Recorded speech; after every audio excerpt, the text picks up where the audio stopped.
Okay, so this is week 8 for context.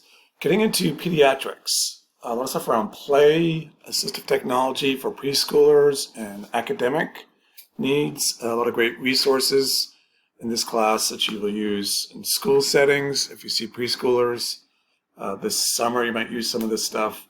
Kind of beginning and this kind of endless stuff around assistive technology for kiddos with different needs. Before I do that, though, I want to kind of go back, or kind of looking ahead for the practicum, the second part of the practicum, second one you do. We started them last Friday.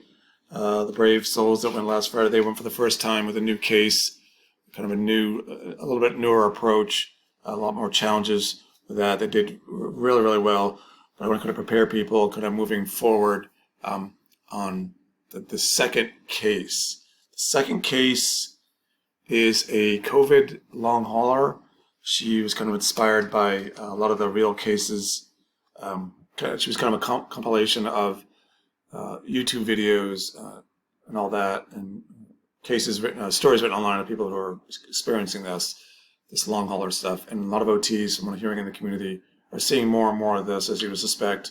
COVID in the hospital and long haulers, and different variations of complications with COVID in the home. So it's just kind of very appropriate, I think. What's hard about her, it's more of a short story, than it is a classic case, even though it's very similar to other cases.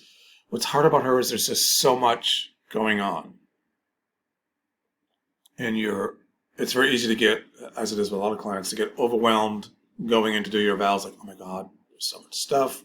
Where do I begin in terms of evaluating and treating? Some kind of helpful hints when it's your turn, if you're doing the evaluation, try to think about getting as much information as you can within the limits of this patient. Usually they're very fatigued. You're not going to have a lot of time to do a lot of stuff with them. So try to get your basic stuff, always your basic ADL kind of modified FIM scores kind of stuff. See how they do with mobility and tasks around the home.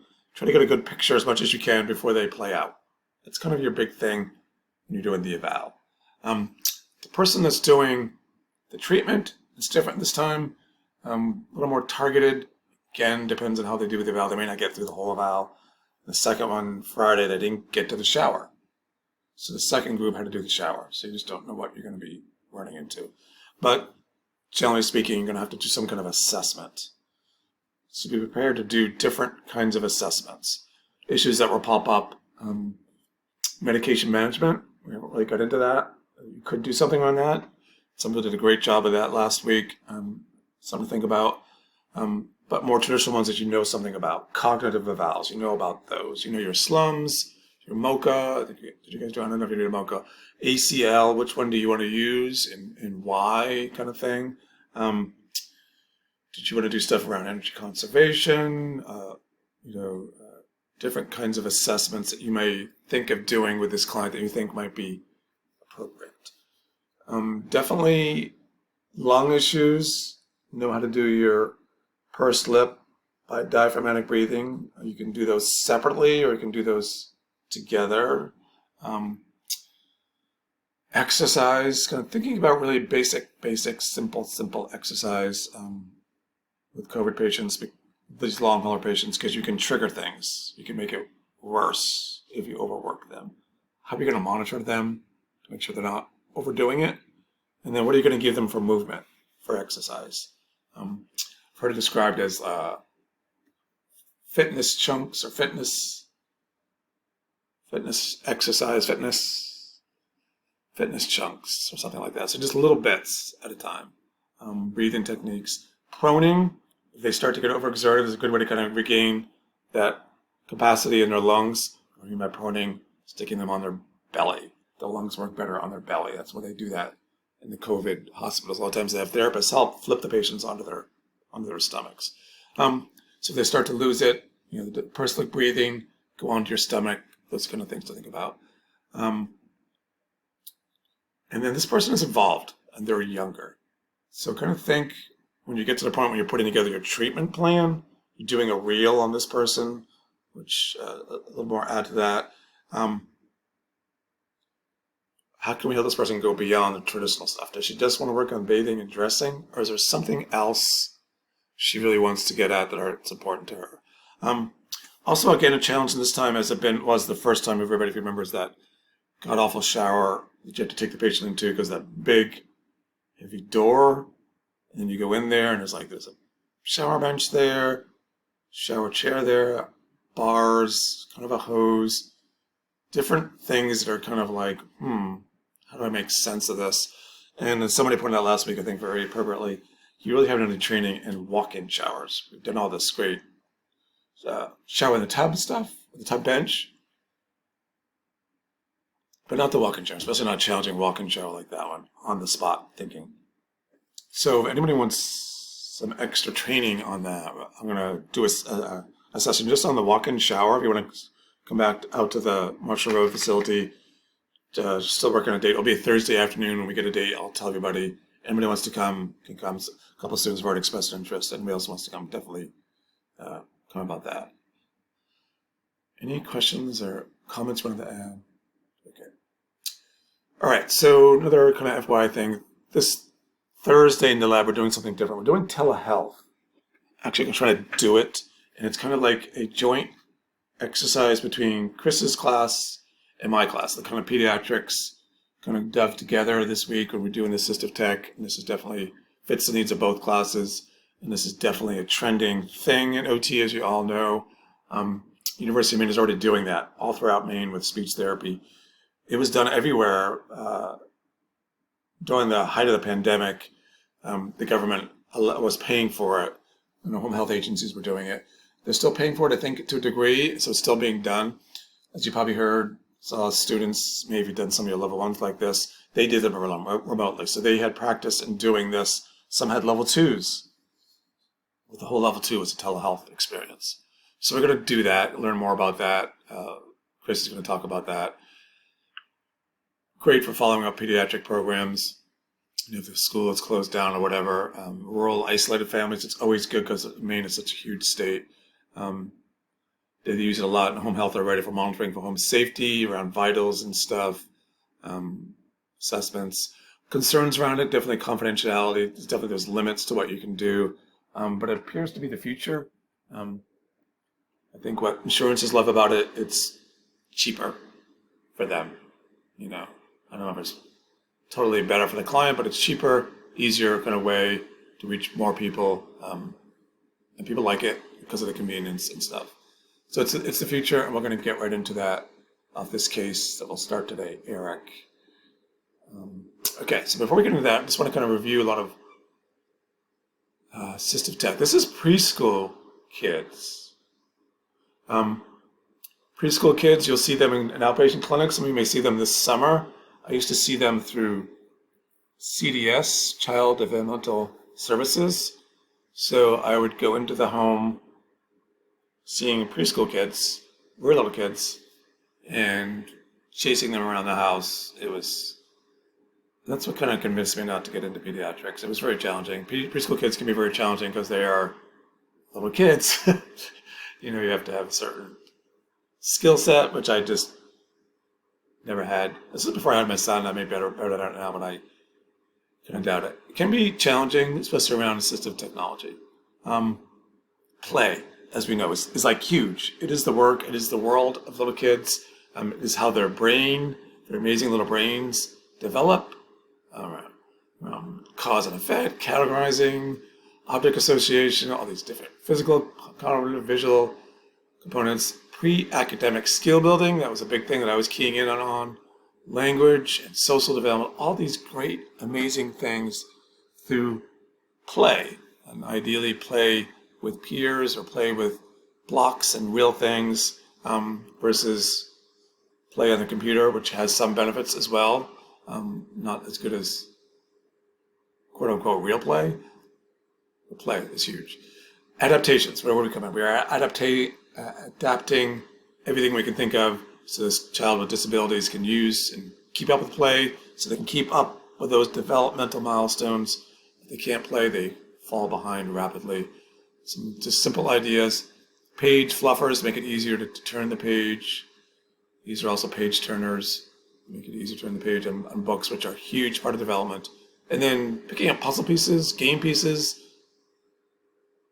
Just your imagination can go wild at how creative you are with taking objects and making it easier for children to pick them up and move them and stuff like that.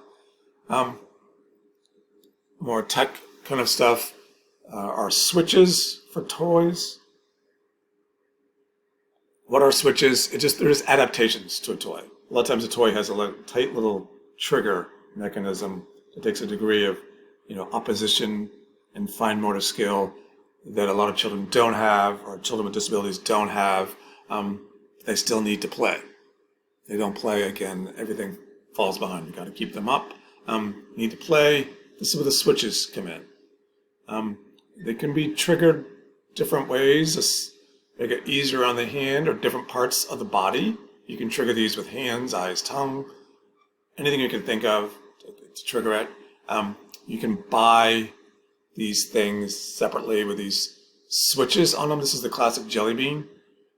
The little bunny to do his thing. You just hit it with your palm, your elbow, whatever. These are bigger ones. You could kind of step on it or put your hip on it, whatever it takes.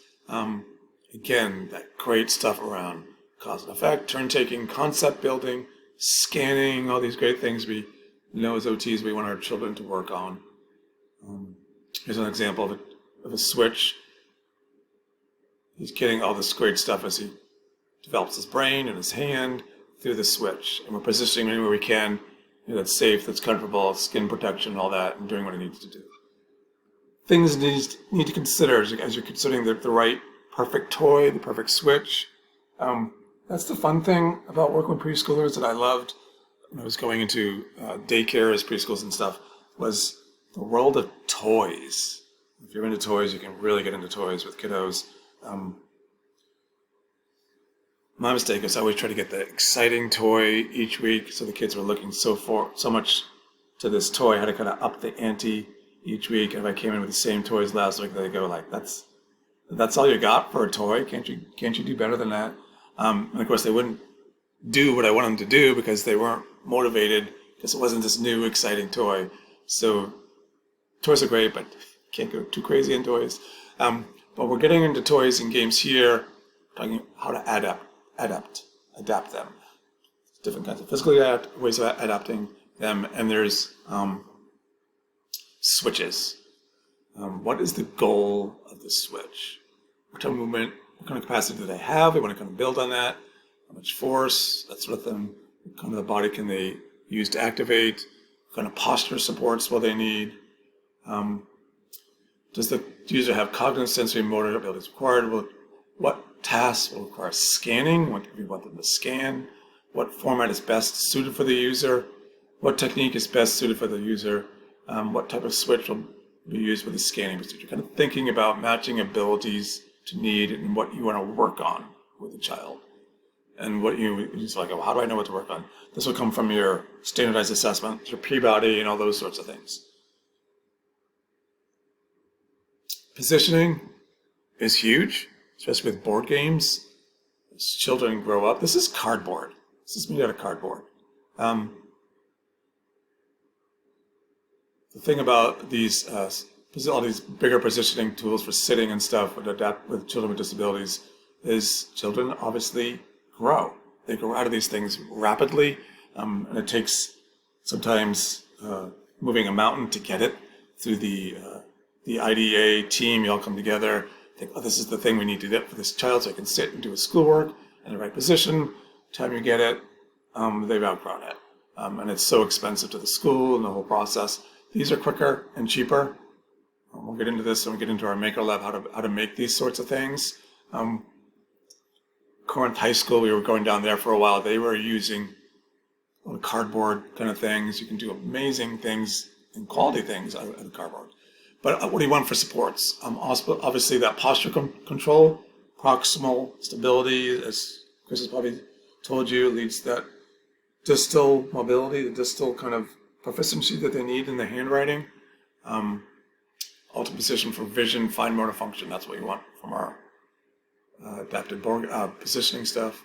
And here's just more other ideas around adapting stuff around fine motor These are different kinds of devices, just like a little wiffle ball, whatever it is. Endless possibilities for Velcro straps, building them up, different kinds of adaptive handles. Don't get stuck on one kind that may not work. Try different kinds. Bottle caps, push pins, ball grips, puffy paint, the paint that pops up, that can be great. Dice them, angles, sandpaper. Dice, they can't do the dice. They can't pick up the dice. Convert it to a spinner, fabricate larger dice. Contrast, colors is around vision, sense, lights, vibration, flannel, tactile kind of things. Music, auditory, handles, Velcro, fuzzy dots on space, Velcro on game piece. Just a little side thing on music. I'm hearing and reading a lot more about the power of music for neuro rehab, adults and children. It opens up another pathway to the brain. And this is a cool thing, another way to getting through or finding therapy, learning is a lot more effective if you add the music component. And children, of course, love music and dancing, as long as it's not a distraction. It can be a cool thing to add to your treatment stuff. Cognition, or maybe attention, with attention deficit, hyperactive disorder, that may be an issue. Too impulsive, that sort of thing. Sand timer for timing so they can see it, versus it's like, oh, it's time to your turn is up kind of thing. Labeling, lots of breaks, repetition, reducing noise in this case. Concrete, black and white instructions. Clear cause and effect. You do this, this will happen. Make a game that's not as long, more versatile, those kinds of things to think about when you're trying to adapt a game to somebody with different kinds of cognitive issues. Key assistive tech educational installation. Why do we care about this? This is kind of like your biggest hammer in your toolbox. You want this assistive tech device for your child. You think it's going to improve their academic performance, all these great things. School says no. You think, well, legally, if the IDEA team decides, it's a legal obligation of the school because of this act.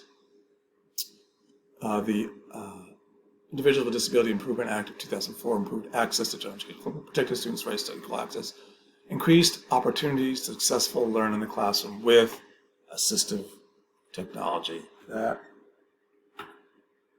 is the key sentence there.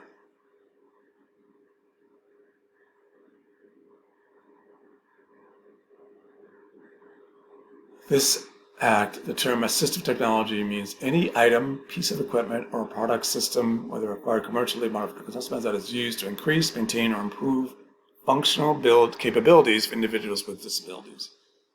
Pretty wide-ranging when they use that word function. It's not so much academic, even though the school will insist on academic purpose. What does OT say about this? They're really into this 2000, as we know, they're very aware of it. It promotes physical, communication, cognitive, adaptive, and social emotional skills for preschoolers and older children in schools, promoting participation in school and community life. Big deal for our kiddos, this act, to get the tech that they need to do what they need to do and function. Again, as we're thinking of this technology with your team members, is it a good fit or a bad fit? Really have to think this through thoroughly, because if it isn't that good fit, you're going to spend a lot of time, a lot of resources, maybe the most amazing thing in the world, but if it's not used, it's just kind of a little tragedy. You don't want that to happen. You want to find something good. You always think simple first and then go to high tech, or if you think it will work for this particular situation. These are things kind of added to our list here. Academic needs, has to have that. Team goals. Different environments. Will it work in the classroom, in the home environment? Is it that transferable? Training required. There's a lot of training involved with this technology. Think about the teachers also. The kids and the young mother may pick up on it quick, but the older teacher, she's like me, she's like assistive tech handicapped. It may not be a good fit for them. Technology-based tools. Assistive tech can increase educational access. Why do we do this? There's amazing things you can do through tech, the right kind of tech. Adapt the curriculum to meet that child's need. Improve instructional delivery. You'll make the teachers better at what they do. You really have to be an advocate, knowing all the needs of the teacher. The more you can meet their needs, they're going to help you. It's going to be like a really collaborative thing, working for the child versus working in isolation, thinking they should do what you want them to do. If you're not communicating, finding out what their needs, you're kind of missing the boat. Providing practice opportunities, increasing motivation, boosting skill development, key thing. Guided practice and feedback, these are the ideal tools. Can address both remedial and compensatory needs. Challenges, like we said, teachers struggling to use it, the lack of training or even follow-up training, lack of continued tech support, unsure how to integrate it into the curriculum. This is great, but how do I use it with with my learning objectives? Unsure how to simplify, adapt it to student needs. Does it have ability to kind of grade it and adapt it to different needs? Is it kind of fixed? They can't really use it for a lot of needs. So the instruction can be designed towards a student's particular academic ability. Must consider all these parts that we know of the individual. Students must be able to generalize learning to different settings. It can't be just learning a game, a great app game, and this is a lot of fun, but does it translate to results in the classrooms when they take those tests and those assessments? Quality instructional software. These are the kinds of things we're looking for when you're considering some new software for a child or a school. Is it accessible, simplified? Does it provide examples, corrective feedback? Does it give you the appropriate reading level? Can you grade those reading levels, pacing options? Is it research-based? A lot of them are. They've had research behind them showing that they're effective. Can it document progress? You love that as an OT. Teacher loves that. They have to show that progress. Does it include games? Is it fun? Simulations, instructional practice.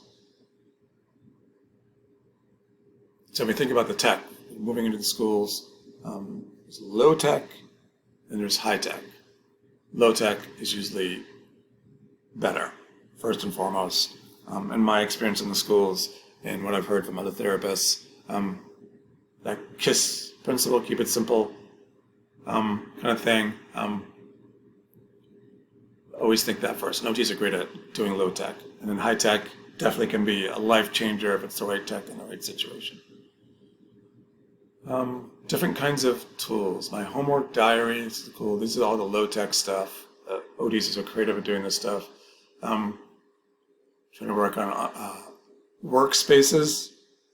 As you sure know, a lot of ADHD children, I want to say boys, really struggle with organization. Their cluttered world, how can we help them organize with systems, notebooks, files? Writing, as you know, is a big thing with OTs, the slant boards, the grips, reading guides, read lines, homework diary.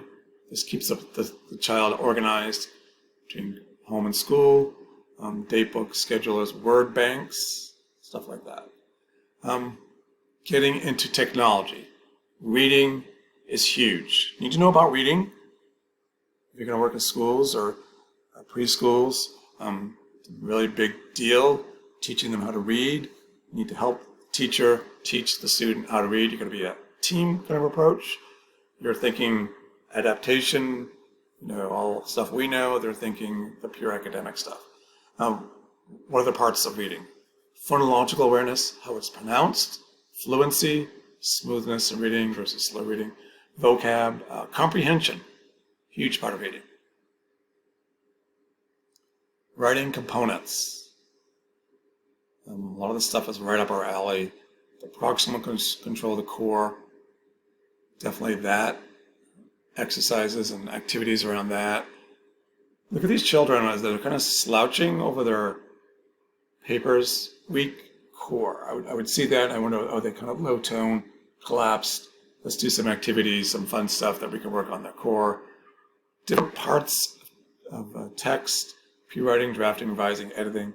The mechanical parts. This is kind of what we're really into as OTs. The tripod grasp. Do they have that good proximal control, fine motor stuff that they need, spelling, syntax, order boards and sentences, grammar.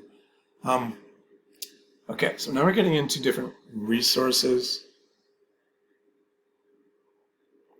This is more kind of the high-tech stuff.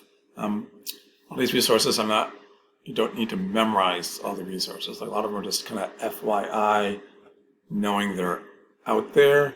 So I would say, like from this slide on, it's kind of just being aware of this stuff. Bookshare, print disabilities, it's a great one. These all came from Carrie Luce, who, she's the head of technology at Bangor High School Systems, high school. So she really is into all this stuff. As the OT, she's the expert at it. Teachers come to her, she goes to teachers. She's kind of the prime player there. Learning Alley for reading, dyslexia. It's good for dyslexia, among other things. This is voice activated.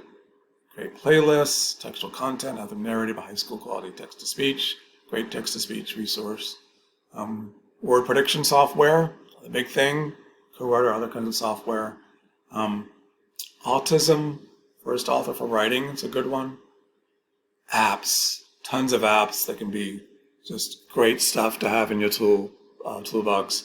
Carrie uses a ton of apps. She uses them as a reward system.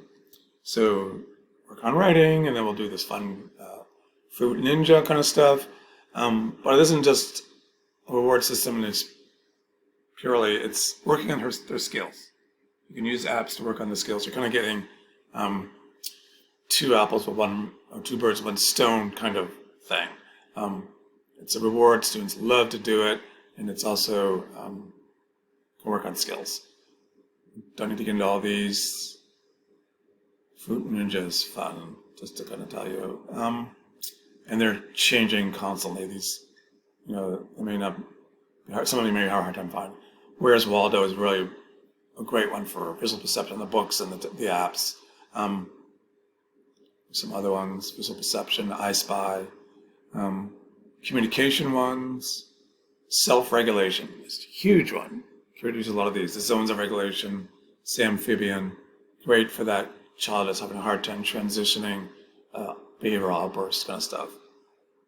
Bilateral retrogression, both sides of the body. You're seeing the proprioceptive coordination kind of issues. Math, must be more math. This is kind of the one we had for math. Definitely a huge issue for a lot of students. All right, so now we're shifting to baby care equipment. These are preschoolers, children with a lot of severe disabilities, different kinds of tech ideas. Again, you're the go-to person. The child comes in with disabilities, meeting with the team, meeting with the parents.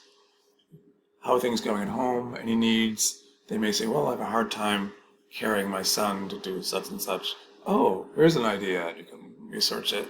This is kind of give you broaden your options a little bit in terms of possibilities. Fanny pack, infant carrier, lap-free baby carrier. Baby carrier equipment is like a good checklist in terms of strapping and openings and all that you need to kind of go through. Here's one for the wheelchairs. It was cute, great one. These are cool. These are designed by these mothers, actually. This site will take you to it. And they're walking with their children who have severe disabilities versus walking with a walker and that sort of thing. They're walking with their parents and great bonding and all that win-win kind of stuff with that. Baby seat attachments to the wheelchair. This one has a climb-up thing to get into the wheelchair. Strollers. There's a zillion different kinds of strollers for different needs, more involved. Seating, wheelchair with a stroller. Adaptive baby walkers. Cute little walkers. Chairs for toileting here, wide base, different straps, adjustable for growth. Good tips for that. Diapering, it's a huge deal for preschoolers. If the mother is in a wheelchair, getting the right height, adjustable height kind of stuff. Adapted bathtubs for bathing the child safely. Child feeding. This one right here. This is some basic kind of OT stuff. I would expect you to know this for the exam. Starting here, kind of on. Adaptive child feeding, adapted high chairs, tray swings, high chair steps, locking systems, bottle wrap and bottle feeders, adapted bib, feeding splints, Velcro, wrist cock up, universal cuff, positioning, some basic OT stuff. Adapted swings, adaptive playgrounds. OTs are really into this adaptive playground stuff. It's right up our alley. We can get into this and help schools design the ultimate playground for everybody. This is a cool video. I want you to check it out. It's on Classroom with No Walls. It's really cool about really active learning. We're getting so much into passive learning, more and more so. Kindergarten, for example, has changed so much from when I was a kid. When I was a kid, it was half a day and we just played physical play. Now it's sitting and learning. We're one of the worst countries in the world in terms of forcing our kids to sit in less and less resource time. Maine, I think there was on a list of states that have the least amount of recess time.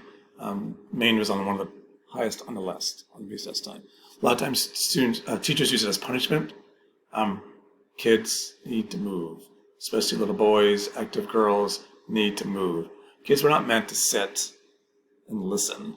When you're 5 years old, 6 years old, you need to interact, you need to play with the environment, with each other. It's kind of the theme to this, Classroom with No Walls, and it kind of walks you through it. So check that out for sure.